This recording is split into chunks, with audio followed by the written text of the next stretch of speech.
రామగుండం నియోజకవర్గంలో గత కొద్ది రోజులుగా ఎమ్మెల్యే విధానాలతో స్థానిక చిరు వ్యాపారులు ఉపాధి కోల్పోతున్నారని, దీంతో బాధితుల కుటుంబ పోషణ భారం అవుతుందని బీఆర్ఎస్ పార్టీ పెద్దపల్లి జిల్లా అధ్యక్షులు రామగుండం మాజీ ఎమ్మెల్యే కోరకంటి చందర్ అన్నారు. శుక్రవారం స్థానిక ప్రధాన చౌరస్తాలోని టీఆర్ఎస్ పార్టీ కార్యాలయంలో ఏర్పాటు చేసిన విలేకరుల సమావేశంలో ఆయన మాట్లాడారు. స్థానిక ఎమ్మెల్యే మక్కన్ సింగ్ అనాలోచిత నిర్ణయాలతో రామగుండంలో తుగ్లక్ పాలన నడుస్తుందని అన్నారు. నియోజకవర్గంలో తనదైన ముద్ర ఉండాలని, నేపథ్యంలో ఇష్టానుసారంగా అభివృద్ధి పేరిట చిరు వ్యాపారులను ఇబ్బందులకు గురి చేస్తున్నారని అన్నారు. అసలు ఏం చేస్తున్నారో అని ఎమ్మెల్యేకు కూడా తెలియడం లేదని అన్నారు. గత కొన్నేళ్లుగా దుకాణదారులు చిరు వ్యాపారం చేసుకుంటూ తమ కుటుంబ పోషణతో జీవనం సాగిస్తున్నారు. ఈ తరుణంలో స్థానిక ఎమ్మెల్యే మక్కన్ సింగ్ అభివృద్ధి పేరిట చిరు వ్యాపారుల దుకాణాలను అర్ధరాత్రి సమయాల్లో పోలీసు బందోబస్తు మధ్య తొలగించడం ఎంతవరకు సమంజసమని అన్నారు. ఈ ఘటనతో చిరు వ్యాపారుల జీవితాలు రోడ్డున పడ్డాయని ఆవేదన వ్యక్తం చేశారు.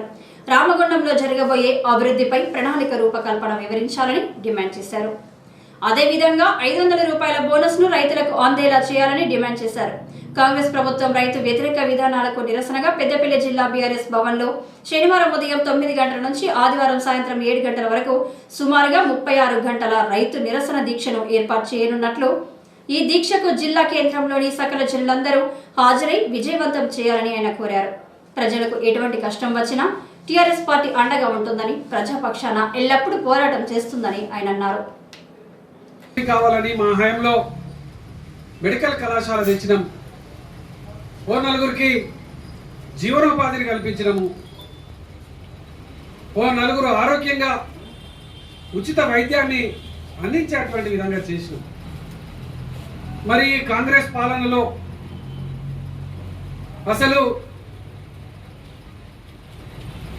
కడుపు నిండా తిండి లేనటువంటి వాళ్ళు, రెక్కాడితే కానీ డొక్కాడనటువంటి వాళ్ళు ఈ గోదావరి కనిలో చిరు వ్యాపారం చేసుకొని బతికేటువంటి వాళ్ళు. అసలు వాళ్ళు ఇలా ఆత్మహత్య శరణ్యంగా ఆలోచన చేసేటువంటి పరిస్థితి. అభివృద్ధి చేస్తే, వాళ్ళకు ప్రత్యామ్నాయం చూపిస్తే, మొదలుగా వాళ్ళతో సమావేశం పెట్టుకొని మేము ఇది చేయబోతున్నాం, మీకు ప్రత్యామ్నాయ మార్గాన్ని కూడా చూపిస్తామని చెప్పాలి. నాయకులు కానీ, ఇక్కడ ఉన్నటువంటి ప్రజాప్రతినిధులు కానీ. మరి అటువంటిది ఏం లేదు. రాత్రే బుల్డోజర్లు పెట్టి రాత్రికి రాత్రే నోటీసులు ఇవ్వకుండా ఎట్లా పడితే అట్లా ఇలా ఒక తుగ్లక్ పాలన లాగా చేస్తున్నట్టుగా ఇలా అర్థమవుతా ఉన్నది. ఫ్లెక్సీ బోర్డులు తీసారన్నారు. ఫ్లెక్సీ బోర్డులు పర్మిషన్తో పెట్టుకున్నారు. ఆ పర్మిషన్ తీసుకున్నటువంటి వాళ్ళు ఎవరైతే ఉన్నారో వాళ్ళను మీ ఫ్లెక్సీ బోర్డు తీసేస్తున్నామని అంటే వాళ్ళు స్వచ్ఛందంగా తీసేస్తారు. అదైతే ఆ ఐరన్ స్క్రాప్ వాళ్ళకు కనీసంగా వాళ్ళు 10,000, 20,000 బోర్డులు పెట్టుకునే వాళ్ళు ఇలా భయాందోళనతో ఉన్నారు. ఏమనంటే కక్ష సాధింపు ధోరణి. మీరు గతంలో బీఆర్ఎస్ పార్టీ కోరకంటి చందర్కు మద్దతుగా నిలిచింది కాబట్టి మిమ్మల్ని రోడ్డు మీద పడేస్తాం, మీ వ్యాపారం లేకుండా చేస్తామనే ధోరణిలో ఇలా ఒక పరిపాలన నడుస్తున్నది. దీన్ని ప్రజలందరూ కూడా వ్యతిరేకిస్తున్నారు. ప్రజలందరూ కూడా ఇటువంటి పాలనకు తిరుగుబాటు చేయక తప్పదు.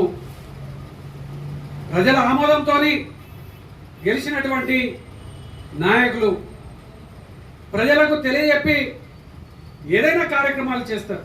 మేము చేసినాం, మేము ఫలానా సాధిస్తామన్నాం, ఫలానా చేసినాం, ఫలానా రోడ్డు వేపిస్తామన్నాం, వేసినాం. ఇక్కడ నుంచి వెళ్ళి రోడ్డు 10 కోట్ల రూపాయలతో చేపించినాం. ఆ రోడ్డు మీద ఇలా చిరు వ్యాపారస్తులు 100 మంది బతికేటట్టు చేసినాం. ఇలా వ్యాపారం చేసుకొని చిన్నగా కుటుంబాన్ని దాచుకునేటువంటి వాళ్ళ కడుపులను కొట్టేటువంటి ఆలోచన. దీంట్లో అసలు ఇడర్ ఏజెండా ఏంటిది? అసలు నీ అంతర్గతంగా మీకున్నటువంటి ఆలోచన ఏంటిది? ఆనాడు గట్లనే పోచమ్మ మైదానం, ఏళ్ళ తరబడి ఉన్నటువంటి పోచమ్మ మైదానం తీసివేస్తే కూరగాయల మార్కెట్ తరలిస్తే వాళ్ళందరితో మాట్లాడి అక్కడ చేస్తే ఇలా వాళ్ళ పరిస్థితి కళ్ళారా చూస్తూ ఉన్నాం. ఇవాళ పోచమ్మ మైదానాన్ని కూడా కళ్ళారా చూస్తూ ఉన్నాం. ఏం జరిగింది మరి? అటువంటిది ఏమన్నా ఉన్నదా అనే సందేహం కూడా ఇలా ప్రజలలో కలుగుతుంది. మీరు ఒక అఖిలపక్షాన్ని ఏర్పాటు చేయండి, అన్ని పార్టీలను పిలవండి, బాధితుల పక్షాన మాట్లాడేటువంటి వాళ్ళని పిలిచి మాట్లాడండి. ఇదేది లేకుండా